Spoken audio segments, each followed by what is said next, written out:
AIADMK BJP alliance என்பது April May மாதத்தில் கண்டிப்பாக உருவாகிவிடும் என்பதுதான் அமித்ஷா மனதில் இருக்கக்கூடிய ஒரு கருத்து. அதைத்தான் மனதில் வைத்துக் கொண்டு ஈவன் டிடிவி தினகரன் அமித்ஷாவிடம் அரை மணி நேரம் சென்ற வாரம் டெல்லியில் பேசினார்.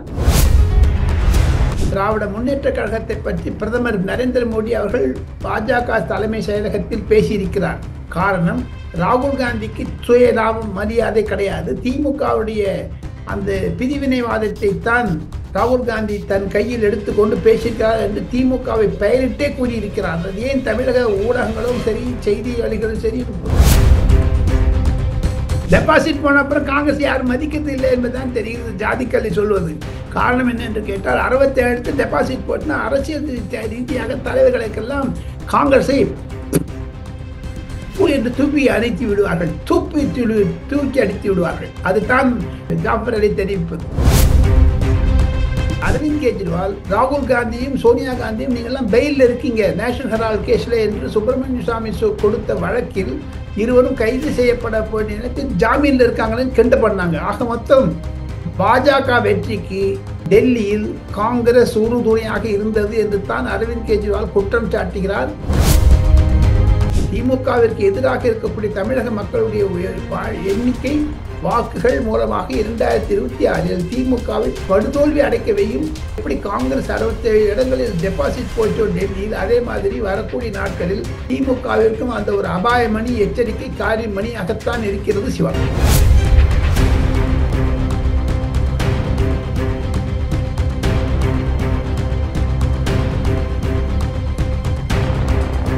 ரியல் ஒன் நேயர்கள் நண்பர்களுக்கு வணக்கம். தொடர்ச்சியாக பல்வேறு முக்கியமான தகவல்களை டெல்லியில் இருந்து கொடுத்து கொண்டிருக்கும் மூத்த பத்திரிகையாளர் டெல்லி ராஜகோபாலன் சார் அவர்கள் நம்முடைய இருக்கிறார். வணக்கம் சார்.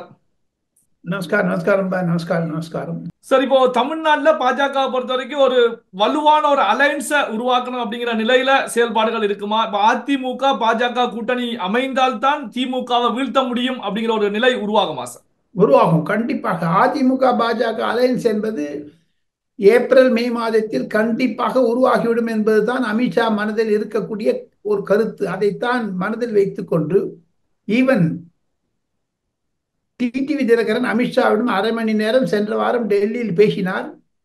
அதனுடைய ஒரு தர்க்கம், அதனுடைய குறிக்கோள் என்ன என்று கேட்டால், எடப்பாடி பழனிசாமியை நாங்கள் கண்டிப்பாக ஏற்றுக்கொள்வோம், ஆனால் அலையன்ஸில் பார்ட்னராக இருக்க வேண்டும். ஓ பன்னீர்செல்வத்திற்கு எத்தனை சீட் தர வேண்டும் என்பதை பாஜக தான் நிர்ணயிக்க வேண்டும்.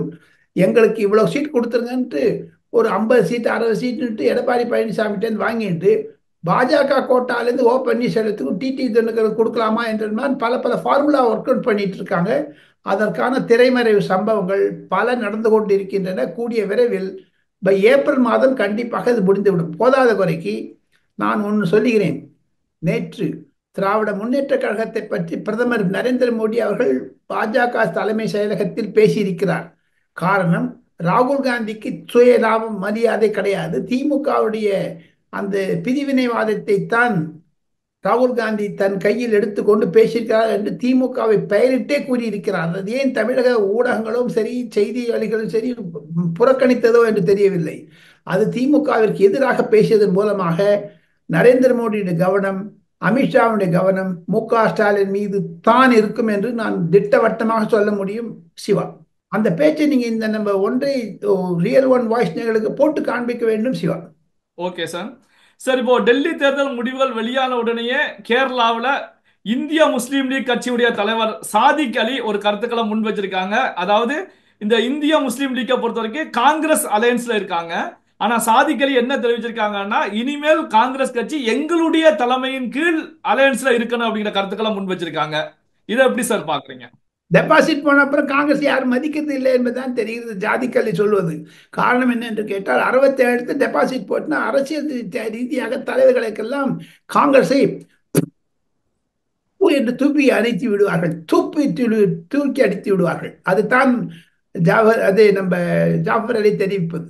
சார், இப்போ கேரளாவிலேயே வந்து பாத்தீங்க அப்படின்னா, தங்களுடைய அலைன்ஸ்ல காங்கிரஸ் வரட்டும் அப்படின்னு சொல்லி இந்திய முஸ்லீம் லீக் சதக் அலி அவர்கள் தெரிவிக்கிறாங்க அப்படின்னா, தமிழ்நாட்டில் திமுக காங்கிரஸை இனி வரக்கூடிய நாட்கள்ல எப்படி சார் ஹேண்டில் பண்ணுவாங்க? ஏன்னா காங்கிரஸ் கட்சி 4 சீட் தரேன்னு சொல்லுவாங்க, அவ்வளவுதான், அதுக்கு மேல கிடையாதுன்னு. செல்வ பெருந்தகை என்ன பேசுறாருங்க? அவருக்கு என்னங்க செல்வ பெருந்தகைக்கு வட இந்தியா அரசியல் என்னங்க தெரியும்? 28 இடத்து 67 இடத்து டெபாசிட் நிருபர் கேட்க வேண்டும். நான் தயவுசெய்து சொல்லுகிறேன், ரியல் ஒன் நிருபரை வைத்து செல்வ பெருந்தகை அடுத்த நிருபர் கூட்டம் வைத்தால் ஏன் பாரதிய ஜனதா கட்சி 48 இடங்கள் பெற்றது? இவிஎம் மிஷின் கோளாறா, இல்ல வாக்கெடுப்பில் கோளாறா, இல்ல இந்த அந்த விபேட் என்ற மிஷின்ல கோளாறா? காங்கிரஸின் 67 டெபாசிட் போச்சுன்னு கேட்க சொல்லுங்க. பிரியங்கா காந்தி சொல்லியிருக்காங்க, நான் அந்த ரிசல்ட்டை பார்க்கவே இல்லை, டெலிவிஷனே பார்க்கலன்னு போய் சொல்லியிருக்காங்க. அது பார்த்தீங்களா நீங்க? ஸோ ஆக மொத்தம் செல்வ பெருந்தகைத்தான் இது. தமிழகத்தில் முஸ்லீம் லீக் போன்ற சிறு கட்சிகள் கூட, ஜாதி கட்சிகள் கூட காங்கிரஸை கழுத்தை பிடித்து திருக தவிர காதையும் பிடித்து திருக ஆரம்பித்து விட்டார்கள். அந்த நிலைமைக்கு காங்கிரஸ் ஏளனமாக, நகைச்சுவைக்காக, எள்ளி நகையாடும் அளவிற்கு காங்கிரஸ் குறைந்து விடப்பட்டது. அது இமயமலை கட்டெரும்பாக மறைந்து விட்டதை பற்றித்தான் வருத்தமாக இருக்கிறது. அவ்வளோ பெரிய ஆர்கனைசேஷன் சுப்புன்னு ஆயிடுச்சு. Okay sir. சார், இப்போ டெல்லியில வந்து இப்போ அரவிந்த் கெஜ்ரிவாலை படுகுழியில் தள்ளியதே கடைசி நேரத்துல ராகுல் காந்தி, பிரியங்கா காந்தியுடைய பிரச்சாரங்கள் தான். என்னன்னா, ஒரு பக்கம் பாரதிய ஜனதா கட்சி, ஆம் ஆத்மி அரவிந்த் கெஜ்ரிவாலுடைய ஊழல்களை மக்கள் மத்தியில வெளிக்கொண்டு வரும்போது, அதே நேரத்தில் அதுக்கு வலி சேர்க்கக்கூடிய வகையில ராகுல் காந்தி, பிரியங்கா காந்தியும் கடைசி நேரத்துல அரவிந்த் கெஜ்ரிவாலோட ஊழல்களை வெளியே கொண்டு வரக்கூடிய வேலையில பிரச்சாரங்கள்ல ஈடுபட்டாங்க. அரவிந்த் கெஜ்ரிவாலை படுகுழியில் தள்ளியது ராகுல் காந்தி என்று சொல்லப்படுது. அது உண்மையா சார்? உண்மைதான், உண்மைதான். ராகுல் காந்தி இல்லை என்றால் அரவிந்த் கெஜ்ரிவால் 165 கோடி ரூபாயில் கட்டப்பட்ட கண்ணாடி மாளிகை ஷீஷ் மஹாலை பற்றி ஏன் பேச வேண்டும்?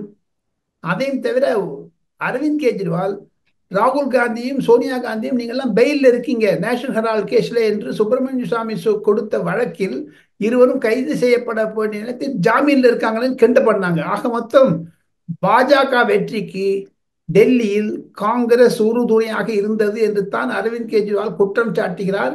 சார், இப்போ தமிழக சட்டமன்ற இடைத்தேர்தல், ஈரோடு கிழக்கு சட்டமன்ற தொகுதி இடைத்தேர்தல் திமுக வெற்றி பெற்றிருக்கிறது. நாம் தமிழரை பொறுத்த வரைக்கும் சுமார் 24,000 வாக்குகள் பெற்றிருக்காங்க. எதிரில் எந்த கட்சிகளும் இல்லாத சூழ்நிலையிலையும் நாம் தமிழரை பொறுத்த வரைக்கும் டெபாசிட்டை கூட தக்க வைக்க முடியல. இந்த தேர்தலை எப்படி சார் பாக்குறீங்க?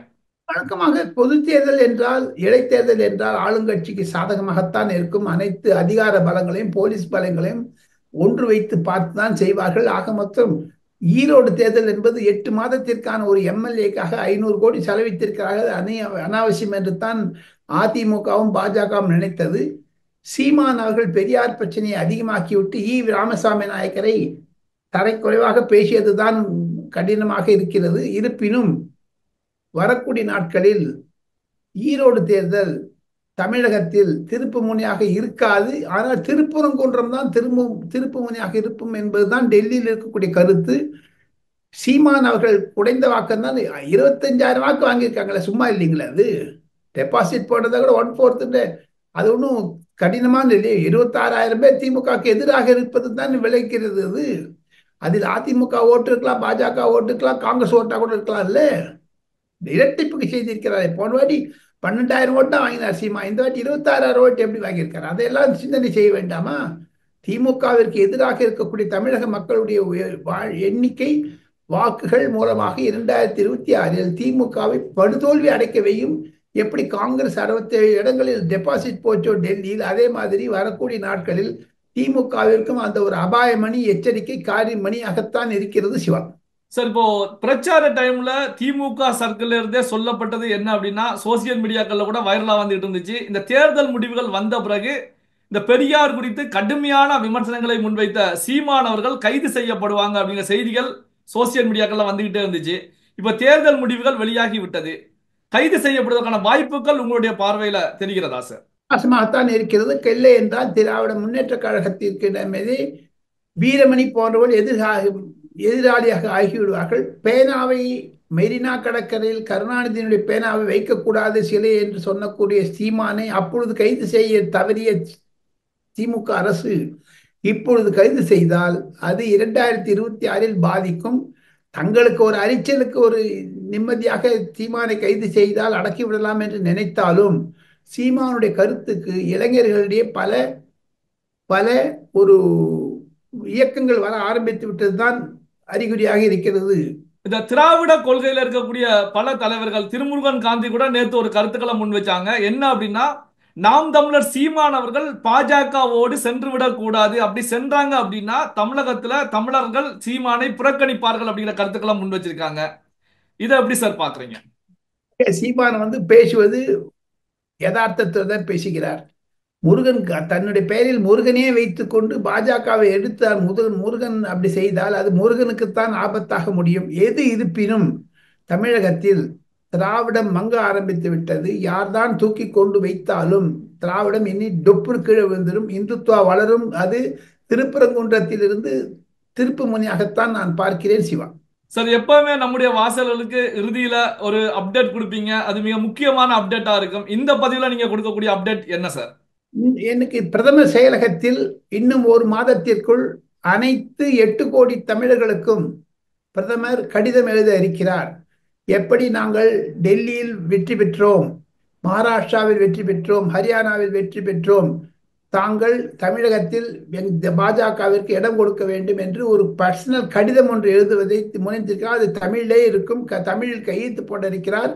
அந்த கடித அந்த பர்சனல் லெட்டரை 8 கோடி தமிழர்களுக்கும் திராவிட முன்னேற்ற கழகத்திலிருந்து விலகிக் கொள்ளுங்கள், திராவிட முன்னேற்ற கழகத்தை வீழ்த்துங்கள் என்ற அந்த கடிதத்தில் மெசேஜாக இருக்கும், செய்தியாக இருக்கும்.